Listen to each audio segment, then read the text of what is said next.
उत्तरी बिहार के कई इलाकों में मंडराया बाढ़ का खतरा, कई गांव में घुसा बाढ़ का पानी, अलर्ट पर जिला प्रशासन।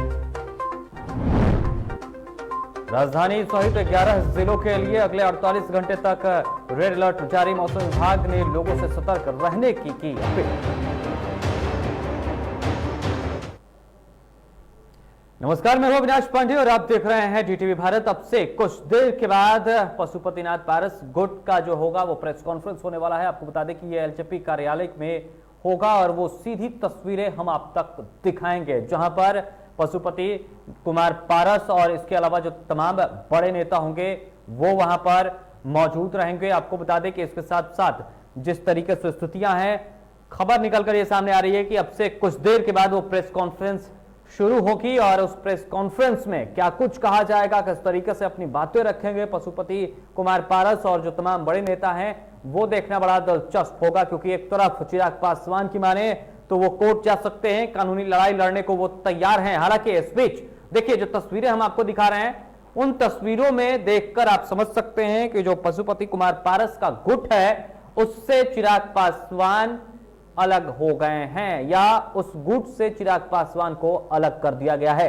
जो तस्वीरें हम आपको दिखा रहे हैं, जो बैनर और पोस्टर लगे हुए हैं, उनमें चिराग पासवान की तस्वीर आपको कहीं भी अब नजर नहीं आएगी। अब से कुछ देर पहले मैं गया हुआ था एलजेपी कार्यालय, वहां पर मैंने देखा जो पुराने पोस्टर लगे हुए थे उसको हटाया जा रहा है, क्योंकि उसमें चिराग पासवान की तस्वीरें हैं और उसको हटाकर अब नया पोस्टर लगाया जा रहा है। उसमें से एक ये भी पोस्टर है जिसमें आप देखिए कि एक तरफ रामविलास पासवान तो है लेकिन चिराग पासवान कहीं नहीं है। और जैसा कि कल मैंने बातचीत की थी, चंदन सिंह जो सांसद हैं, बागी सांसद कहे जा रहे हैं, उन्होंने कहा था कि चिराग पासवान से किसी तरीके का कोई मतभेद नहीं है। उनके साथ रहने वाले एक दो लोग जो सलाहकार बने हुए हैं, जो बिहार और देश चलाने की बात करते हैं और जिन्हें राजनीति का क ख ग भी नहीं आता है, वो उनसे घिरे हुए हैं। अगर चिराग पासवान उनसे अलग नहीं हुए और अगर चिराग पासवान ने उनकी संगति नहीं छोड़ी तो स्थितियां और खराब हो सकती हैं। उन्होंने कहा कि लोजपा एकजुट है और लोजपा में टूट नहीं हुई है, बल्कि सिर्फ नेतृत्व को बदला गया है और चिराग पासवान को हटाया गया है।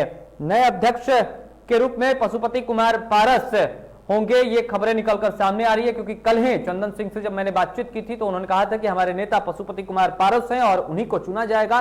तो अब ये महज एक सिर्फ खाना पूर्ति कह लीजिए या सिर्फ एक कोरम कह लीजिए कि अब सिर्फ अनाउंस करना है, लोगों तक बताना है, लेकिन चुनाव हो गया है, ऐसी खबरें निकलकर सामने आ रही है। और पशुपति कुमार पारस एलजेपी के नए राष्ट्रीय अध्यक्ष होंगे और साथ ही साथ संसद में जो सदस्य जो पार्टी के दल के नेता के रूप में उनका चयन पहले ही जो तमाम सांसद थे, 5 सांसदों ने मिलकर किया था और उस पर लोकसभा संसद जो सचिवालय है वहां से मुहर भी लग गई है। इस पर अध्यक्ष ने उसकी मुहर लगा दी है। लेकिन यहां पर कई बड़े सवाल उठ रहे हैं और उस बड़े सवालों का जवाब क्या आज पशुपति कुमार पारस देंगे, ये देखना बड़ा दिलचस्प होगा। हालांकि कल जिस तरीके से एलजेपी कार्यालय में बैठक हुई थी और उस बैठक के बाद जिस तरीके से वो सामने आए थे मीडिया के, और मीडिया के सामने आने के बाद जो तिलमिलाहट दिख रही थी, जो उनके चेहरे पर बहुत मतलब गंभीर चेहरा दिख रहा था, बहुत उस पर जो स्थितियां थी वो साफ नहीं थी और चिंता नजर आ रही थी उनके चेहरे पर। क्योंकि इस तरीके से बड़े जब निर्णय लेने होते हैं तो कहीं ना कहीं हर ओर देखना पड़ता है। लेकिन एक और बयान आया सूरजभान सिंह का, जब उन्होंने कहा कि घर भी बचाऊंगा, परिवार भी बचाऊंगा, पार्टी भी बचाऊंगा, तब ये बड़ा सवाल उठना लाजमी हो जाता है कि आखिर पार्टी अब कैसे बचेगी, परिवार आखिर कैसे बचेगा। क्या इस गुट में चिराग पासवान की एंट्री होगी या क्या ये गुट फिर वापस चिराग पासवान के पास जाएगा? क्योंकि तभी ये संभावनाएं उत्पन्न हो सकती हैं कि घर बच सकता है, परिवार बच सकता है। क्योंकि चिराग पासवान ने यह साफ कहा कि लोजपा जिस तरीके से है, बागी जो सांसद हैं उनको निष्कासित कर दिया गया है और अब एक नई लोजपा कानूनी लड़ाई भी लड़ने को तैयार है। साथ ही साथ कल चिराग पासवान ने सीधे तौर पर जेडीयू की तरफ निशाना साधते हुए कहा कि सब कुछ किया धरा तो जेडीयू का ही है, जेडीयू के लोगों ने पार्टी तोड़ी है। और ऐसा ही नहीं है, उन्होंने कई बातें कही। हालांकि कल उन्होंने ये भी कहा कि मैं शेर का बेटा हूं, न तब डरा था न अब डरूंगा। तो ये बातें कल की हैं। आज जिस तरीके से बैठक हुई, आज सुबह 10 बजे के आसपास सूरजभान सिंह के आवास पर बैठक हुई और उसके बाद जो स्थितियां थी परिस्थितियां थी, 5 बजे प्रेस कॉन्फ्रेंस का समय दिया गया था। हालांकि अब से कुछ देर के बाद ये प्रेस कॉन्फ्रेंस जो होगी वो शुरू होगी और सीधे हम आपको लाइव दिखाएंगे कि प्रेस कॉन्फ्रेंस के दौरान क्या कुछ कहा जा रहा है और किस तरीके से स्थितियां। हालांकि फिलहाल न्यूज रूम चलते हैं, हमारे साथ हमारे सहयोगी अभिषेक जुड़े हुए हैं। अभिषेक, अब सिर्फ एक कोरम बचा हुआ है कि पशुपति जो कुमार पारस हैं उनको राष्ट्रीय अध्यक्ष की घोषणा की जाए, क्योंकि कल ही आपने भी बातचीत की थी लोजपा के नेताओं से और मैंने खुद जो जाकर चंदन सिंह हैं उनसे बातचीत की थी, उन्होंने कह दिया था कि हमारे नेता पशुपति कुमार पारस ही होंगे। अभिषेक जी बिल्कुल, पशुपति कुमार पारस ही पारस गुट के जो नेता हैं उनके नेतृत्वकर्ता होंगे और जाहिर तौर पर इस गुट की जो लोजपा है उसके राष्ट्रीय अध्यक्ष पशुपति कुमार पारस ही होंगे। ताजपोशी हो गई है और थोड़ी देर में जो प्रेस कॉन्फ्रेंस होने वाली है उसमें उसका ऐलान कर दिया जाएगा। आपने ठीक कहा कि बस एक औपचारिकता बची हुई है, लेकिन इस प्रेस कॉन्फ्रेंस में सबकी निगाह, इस प्रेस कॉन्फ्रेंस पर सबकी निगाह इसलिए भी टिकी हुई है क्योंकि जिस तरीके से इस पूरे मामले को लेकर घटनाक्रम लगातार तेजी से बदलता रहा है और एक के बाद एक कई दिलचस्प खबरें सामने आती रही हैं। तो क्या सिर्फ इस बात के ऐलान के लिए ये प्रेस कॉन्फ्रेंस रखा गया है कि पशुपति कुमार पारस राष्ट्रीय अध्यक्ष चुन लिए गए हैं या फिर इस प्रेस कॉन्फ्रेंस से और भी कुछ निकलकर सामने आने वाला है? ये तस्वीर तभी साफ हो पाएगी जब प्रेस कॉन्फ्रेंस में पशुपति कुमार पारस क्या बोलते हैं वो सामने आएगा। तो इसलिए इस प्रेस कॉन्फ्रेंस पर निगाहें टिकी हुई है और हम भी अपने दर्शकों के साथ लगातार बने हुए हैं, ये खबर भी दिखाने वाले हैं। और एक महत्वपूर्ण जानकारी अविनाश मैं आपको दे दूं कि पटना स्थित चिराग पासवान का जो घर है वहां पर चिराग पासवान के जो गुट के नेता हैं उनका जुटान है। पार्टी के कई नेता, प्रवक्ता और खासकर चिराग के जो करीबी नेता हैं, यहाँ तक कि बड़े नेता हैं, संजय पासवान जो पार्टी के प्रदेश प्रधान महासचिव हैं, कई दिनों तक दिल्ली में रहे, आज सुबह ही पटना लौटे हैं और वो सीधे चिराग दिल्ली से पटना लौटे, पटना एयरपोर्ट से सीधे वो अपने घर जाने की बजाय चिराग पासवान के घर पहुंचे हैं। साथ ही पार्टी के कई प्रवक्ता वहां पहुंचे हुए हैं, मैं खुद ही वहां से आ रहा हूं, वहां के कई नेताओं से हमारी बात हुई है। तो कुल मिलाकर जमीन तैयार करने की कोशिश हो रही है क्योंकि अब चिराग पासवान का पटना आना तय हो गया है। आने वाले कुछ घंटों में, संभवतः कल शाम तक वो पटना पहुंचने वाले हैं। तो कैसे चिराग पासवान जब पटना आए तो यह मैसेज दिया जाए संगठन को, बिहार के लोगों को कि दरअसल हुजूम हमारे साथ है, जन समर्थन हमारे साथ है और एक शक्ति प्रदर्शन की तैयारी है। क्योंकि अविनाश आप भी लगातार बता रहे हैं कि अब ये लड़ाई पटना में ही लड़ी जाने वाली है। दिल्ली में खेल शुरू हुआ लेकिन ये लड़ाई पटना में ही लड़ी जाने वाली है। तो जाहिर तौर पर दोनों खेमों की ओर से शक्ति प्रदर्शन होगा। कल पशुपति कुमार पारस पटना पहुंचे थे तो एयरपोर्ट पर ढोल नगाड़ों के साथ स्वागत हुआ, बैंड बाजा सब कुछ देखने को मिला और कमोबेश यही तस्वीर या इससे ज्यादा बेहतर तस्वीर दिखाने की कोशिश चिराग गुट के नेताओं की है। तो पटना जब पहुंचेंगे चिराग पासवान तो ये लड़ाई और दिलचस्प नजर आएगी और ये लड़ाई और आक्रामक नजर आएगी। चिराग पासवान आमने सामने की लड़ाई चाचा पशुपति कुमार पारस से लड़ने का मन बना चुके हैं और ये रणनीति बन चुकी है और इसलिए अपने कई करीबी नेताओं को उन्होंने दिल्ली से आज पटना भेजा है ताकि वो इस बात की जमीन तैयार कर सके, इसकी पूरी स्क्रिप्ट लिख सके कि कैसे अब चाचा से आमने सामने की लड़ाई लड़ी जाए ताकि चिराग पासवान की सही वक्त पर पटना में एंट्री हो सके। बिल्कुल, जिस तरीके से सही वक्त का इंतजार सभी कर रहे हैं अभिषेक, लेकिन अब ये एक बड़ा सवाल उठता है क्योंकि अभी देखिए मैं भी गया था एलजेपी कार्यालय, वहां पर जो पुराने पोस्टर लगाए गए थे जिनमें चिराग पासवान की फोटो है उसे हटाया जा रहा है और नए पोस्टर लगाए जा रहे हैं जिसमें चिराग पासवान की फोटो नहीं है। अब यहां से और जिस तरीके से अभी आप आ रहे हैं चिराग पासवान के घर से, वहां पर उनके गुट के नेताओं का जमावड़ा हो रहा है और एक पृष्ठभूमि तैयार करने की कोशिश की जा रही है, उस पर काम चल रहा है कि कैसे ये लोगों तक संदेश दिया जाए कि नहीं, एलजेपी चिराग पासवान की है, एलजेपी चिराग पासवान के साथ है और इसी तरीके से आगे हम काम करेंगे। जबकि दूसरा गुट अब इस बात के लिए पूरी तरीके से तैयार है कि नहीं, अब अगर चिराग पासवान अगर आते हैं या अगर चिराग पासवान एलजेपी में रहते हैं तो उन्हें पशुपति कुमार पारस का नेतृत्व स्वीकार करना होगा कुछ ही समय के लिए। क्योंकि जैसे मैंने खुद चंदन सिंह से बातचीत की, सूरजभान सिंह का बयान आया कि कुछ समय के लिए ही सही लेकिन पशुपति कुमार जो पारस है उनको नेतृत्व दिया जाए। अभिषेक बिल्कुल, आप भी इस पूरे घटनाक्रम पर नजर बनाए हुए हैं और एलजेपी के कई बड़े नेताओं से आपकी बातचीत हुई है, ये हमारे दर्शकों तक भी आपने पहुंचाया है। चाहे वो पशुपति कुमार पारस गुट के नेता हो, चाहे चिराग पासवान गुट के नेता हो, उन बड़े नेताओं से आपकी भी बातचीत हुई है। आपके जरिए चंदन सिंह का इंटरव्यू हमारे दर्शकों ने देखा है। तो जाहिर तौर पर हमारी नजर है इस पूरे घटनाक्रम पर। और देखिए, आपने कहा कि चिराग पासवान का जो बैनर और पोस्टर था उसकी जगह पशुपति कुमार पारस का बैनर और पोस्टर एलजेपी के दफ्तर के बाहर बाहर लगा दिया गया। दरअसल अविनाश देखिए, ये लड़ाई अब एलजेपी दफ्तर पर कब्जे की भी है। कल पशुपति कुमार पारस गुट का कब्जा रहा, लेकिन रातों रात तस्वीर बदल गई। ये जानकारी भी हमने दी है कि जो पशुपति कुमार पारस के बैनर और पोस्टर लगाए गए थे पार्टी के मेन गेट के आसपास, और बड़े बड़े होर्डिंग जो होते हैं, चिराग पासवान के जो होर्डिंग लगे हुए थे उस पर जो चस्पा किया गया था पशुपति कुमार पारस का पोस्टर, उन पोस्टरों को रातों रात हटा दिया गया चिराग पासवान के समर्थकों की तरफ से, और वही होर्डिंग नजर आ रहा था आज लोजपा दफ्तर के बाहर, जो होर्डिंग चिराग पासवान का है, बिहार फर्स्ट, बिहारी फर्स्ट, जो उनका विजन रहा है, जो उनका नारा रहा है, जिसमें चिराग पासवान की लड़ाई दोनों तरफ से बहुत तेज की जा रही है। पोस्टर वार भी तेजी से हो रहे हैं, एक ही पार्टी के दो गुट और दोनों गुटों में पोस्टर वार। अभिषेक जी बिल्कुल, पोस्टर वार हो रहा है, और इतनी आसानी से पशुपति कुमार पारस पार्टी पर कब्जा कर लेंगे जैसा कि आरोप लग रहा है। पार्टी लोक जनशक्ति पार्टी पशुपति कुमार पारस की हो जाएगी, और ये होने देंगे चिराग पासवान। लोक जनशक्ति पार्टी का पटना स्थित दफ्तर है, वहां पर पशुपति कुमार पारस का कब्जा हो जाएगा, और ये होने देंगे चिराग पासवान, ऐसा फिलहाल नहीं लगता। हर हाल में आर पार की लड़ाई लड़ना चाहते हैं चिराग पासवान। उनके करीबी नेताओं से लगातार हमारी बातचीत होती रही है, और उन्होंने कहा है, बल्कि हमारे चैनल की उन्होंने तारीफ की है कि आपका चैनल जो खबरें दिखा रहा है वो बिल्कुल सही है, और हम इस बात को कंफर्म करते हैं कि चिराग पासवान हो, हमारी पार्टी हो, चिराग का गुट हो, ये लड़ाई अब पटना में ही रहकर लड़ेगा। तो बहुत जल्द चिराग पासवान की एंट्री न सिर्फ पटना में होने वाली है, बल्कि वो पटना में कैंप करेंगे और इस लड़ाई को मुकम्मल अंजाम तक पहुंचाने की कोशिश करेंगे। मतलब ये तय माना जाए क्या अभिषेक कि जिस तरीके से स्थितियां बदलेगी, कोरोना और लॉकडाउन और अनलॉक के बीच की थोड़ी सी जब फासले बढ़ेंगी, लोग जब मार्केट में इस तरीके से होने लगेगा, तो चिराग पासवान एक बार फिर से बिहार फर्स्ट, बिहारी फर्स्ट को लेकर या अपना एक नई बातों को लेकर लोगों तक जा सकते हैं, उनसे बातचीत कर सकते हैं, क्योंकि अब लोगों को ही तय करना है कि एलजेपी किसकी होगी, या तो फिर कानून तय करेगा। जी बिल्कुल, आपने बिल्कुल सही कहा है, और बिल्कुल वाजिब बात आपने कही है।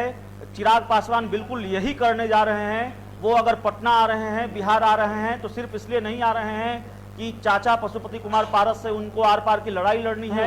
वो सिर्फ इसलिए पटना नहीं आ रहे हैं कि उनको पटना स्थित लोजपा दफ्तर पर कब्जा करना है, बल्कि चिराग पासवान अपने वोटरों के बीच भी जाएंगे, अपने मतदाताओं के बीच भी जाएंगे।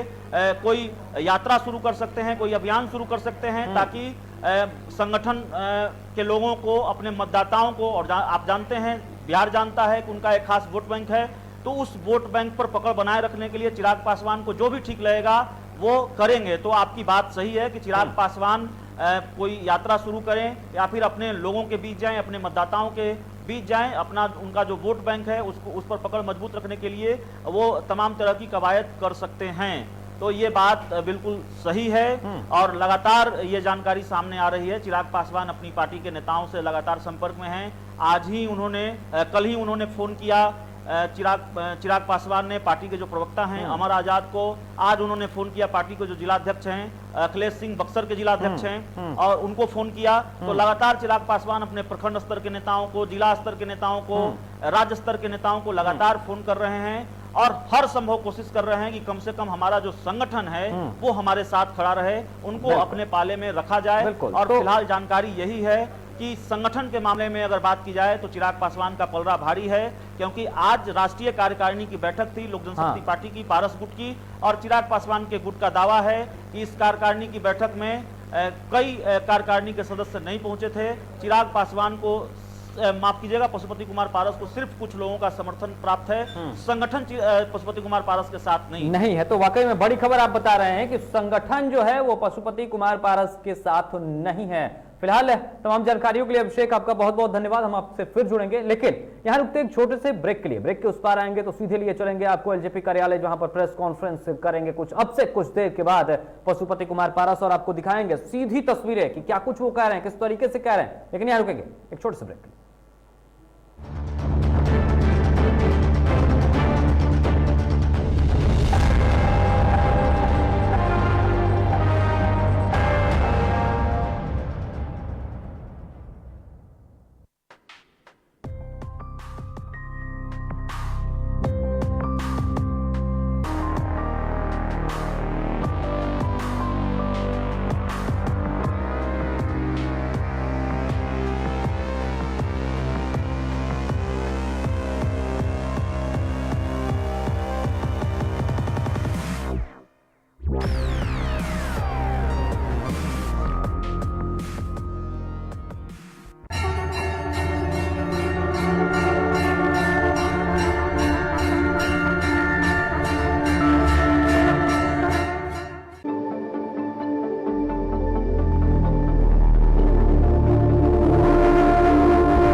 आप सभी का एक बार फिर से स्वागत।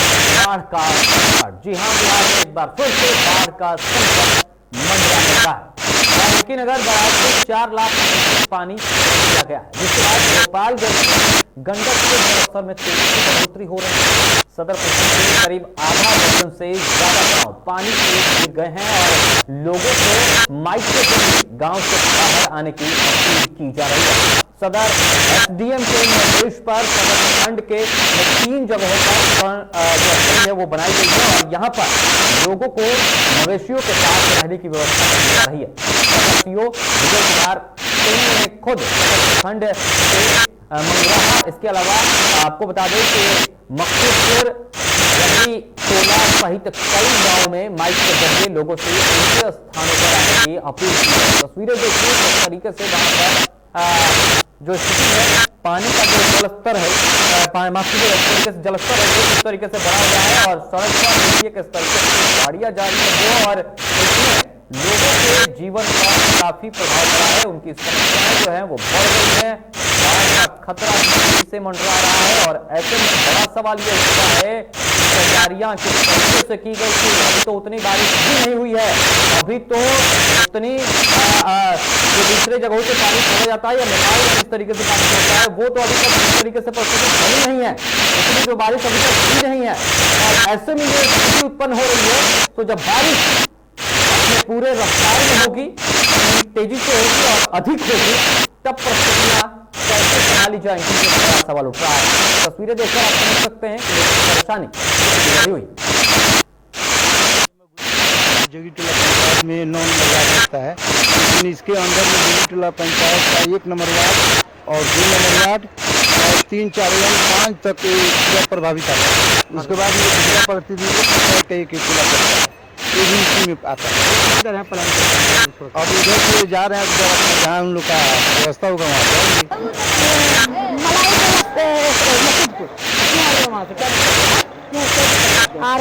पानी खाने का सुविधा नहीं है और रहेगा सुविधा नहीं, तो हम रह कैसे अब पानी सबको बिहार के सभी जिलों में बारिश से नदियों का जलस्तर बढ़ना शुरू हो गया।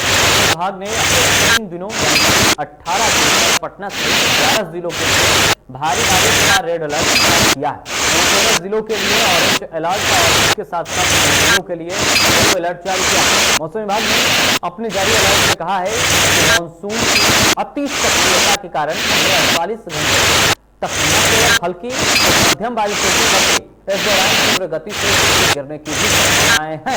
ऐसे में खुले मैदान, नदी या जल भराव वाले क्षेत्रों में जाने से बचें और सतर्क रहें।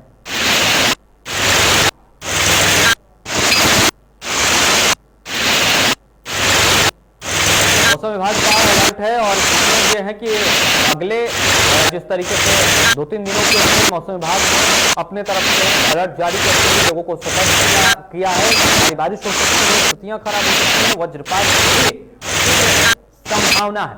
और चलिए तो मौसम की खबर बाद में आपको बताएंगे। सबसे पहले आपको लिए चलते हैं लोजपा एलजेपी कार्यालय, सुनिए देखिए और क्या कुछ हो रहा है वहां पर।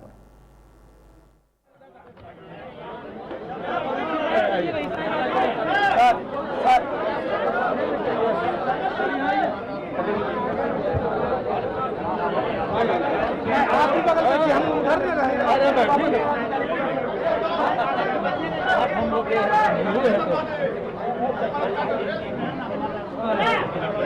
लोग